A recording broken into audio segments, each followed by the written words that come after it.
Hello বন্ধুরা, good morning. Welcome back to my channel. তোমরা সবাই কেমন আছো? আশা করছি তোমরা সবাই খুব ভালো আছো, সুস্থ আছো, আর আমরাও কিন্তু খুব ভালো আছি। তোমরা যে যেখান থেকে আজকের আমার এই ব্লগটা দেখছো তাদেরকে অসংখ্য ধন্যবাদ আর ভালোবাসা জানিয়ে আজকের ব্লগটা আমি শুরু করছি।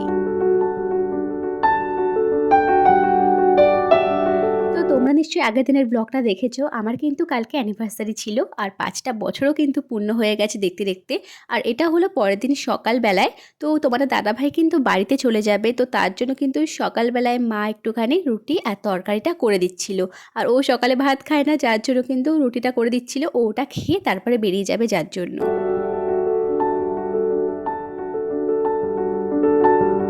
মিঠি কিন্তু গাড়ি পেলে আর কাউকে চিনবে না। পাপার গাড়িতে করে কিন্তু ঘুরু ঘুরু করলো কতক্ষণ ধরে। তারপরে কিন্তু মা আসা মাত্রই মার কাছে গিয়ে কাঁধের মধ্যে মাথা রেখে শুয়ে পড়লো। ও এমনটাই কিন্তু করে। তো এখানটায় তোমার দাদাভাই কিন্তু বাড়িতে চলে যাচ্ছিল।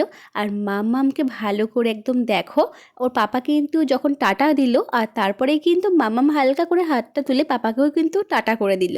তোমরা একটুখানি ভালো করে লক্ষ্য করো, ও কিন্তু অনেক কিছু আস্তে আস্তে শিখে যাচ্ছে। পাপা চলে গেছে, পাপা চলে গেল, পাপা চলে গেল, মামা মামা পাপা চলে গেল। কোথা দিয়ে গেছে, কোথা দিয়ে? ওখান দিয়ে ভু। মিঠির পাপা তো বাড়িতে চলে গেছে। মিঠি কিন্তু সন্ধ্যাবেলার দিকটাতে মিঠি দিদুনের সঙ্গে খেলা করছিল।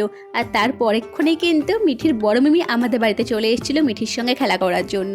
মিঠির বড় মিমির কিন্তু সামনেই মাধ্যমিক পরীক্ষা। তোমরা আশীর্বাদ করো যাতে ও খুব ভালো করে পরীক্ষা দেয়। মিমি কিন্তু পড়ার ফাঁকে ফাঁকে এসে মিঠির সঙ্গে একটুখানি দেখা করে যায়। আর এখানটায় আমার মা রাত্রেবেলার জন্য রান্নাবান্নাগুলো করছিল। আর তার পরেক্ষণেই কিন্তু মিঠির ছোট্ট মিমি আমাদের বাড়িতে আবার চলে এসেছিল। আর তারপরেই কিন্তু কাড়াকাড়ি শুরু হয়ে গেছিলো মিঠিকে নিয়ে। মানে কে নেবে না নেবে এই নিয়েই ঝগড়া শুরু হয়ে গেছিলো দুই বোনের মধ্যে। আর মিঠিও কিন্তু ওর অনুমির কোলে উঠলে কাউকে চেনে না তখন। কোনটা?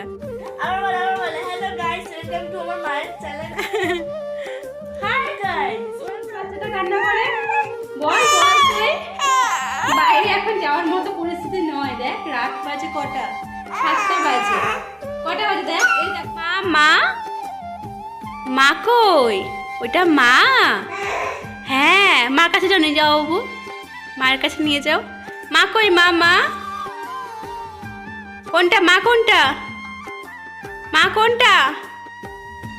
ওইটা মা কোনটা? মা কোনটা? না আমি আছি।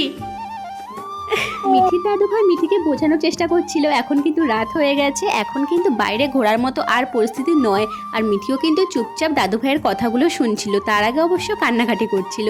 আর এটা হলো পরের দিন রাত্রেবেলায়। তো চলো আজকের মতো এই ব্লগটা আমি এখানটি এন্ড করলাম। ভালো লাগলে চ্যানেলটাকে অবশ্যই তোমরা সাবস্ক্রাইব করে পাশে থেকো। টাটা।